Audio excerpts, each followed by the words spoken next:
ভোলা থেকে সরাসরি যুক্ত রয়েছেন সহকর্মী আবিদুল আলম। আবিদুল, ভারতের জেলেদের বাংলাদেশের জলসীমায় মাছ শিকার ঠেকাতে প্রশাসন কি ধরনের পদক্ষেপ নিয়েছে, এই বিষয়ে তাদের তৎপরতা কেমন দেখছেন? দোলা, আপনি যেমনটি বলছেন, আমরা জানি যে আজ মধ্যরাত থেকে সামুদ্রিক মাছের প্রজনন এবং তাদের উৎপাদন বাড়াতে মৎস্য বিভাগ ইতিমধ্যে আজ মধ্যরাত থেকে বিশেষ করে 20 মে থেকে 23 জুলাই প্রায় 65 দিনের নিষেধাজ্ঞা ইতিমধ্যে আরোপ করেছে।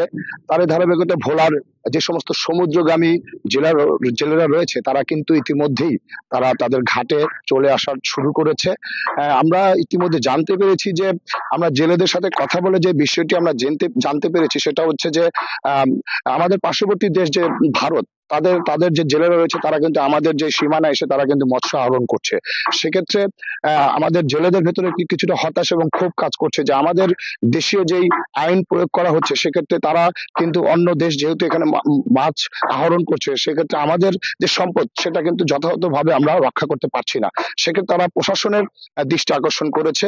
পাশাপাশি জেলেরা কিন্তু একটি হতাশা কাজ করছে তাদের ভেতরে যে এই নিষেধাজ্ঞার কারণে যে জেলেরা তারা যে 65 দিন যে তারা ঘরে বসে থাকবে বা তারা নিরুপায়, তাদের কোনো কাজ থাকবে না। সেক্ষেত্রে সরকার যেই বরাদ্দ ইতিমধ্যে গ্রহণ করেছে বা যে সহযোগিতা করবে তা যেন খুব দ্রুত বাস্তবায়ন করে। আমরা মৎস্য বিভাগের সাথে কথা বলে জানতে পেরেছি যে ভোলাতে প্রায় প্রায় সমুদ্রগামী প্রায় লক্ষাধিক জেলে রয়েছে, তার ভেতরে 65,000 রয়েছে নিবন্ধিত এবং প্রায় 30,000 রয়েছে অনিবন্ধিত।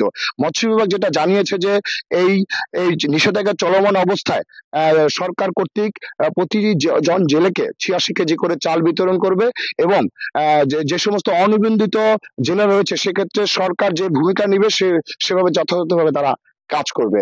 এ ছিল ভোলা থেকে সর্বশেষ। দোলা। ভোলা থেকে যুক্ত ছিলেন সহকর্মী আবিদুল আলম।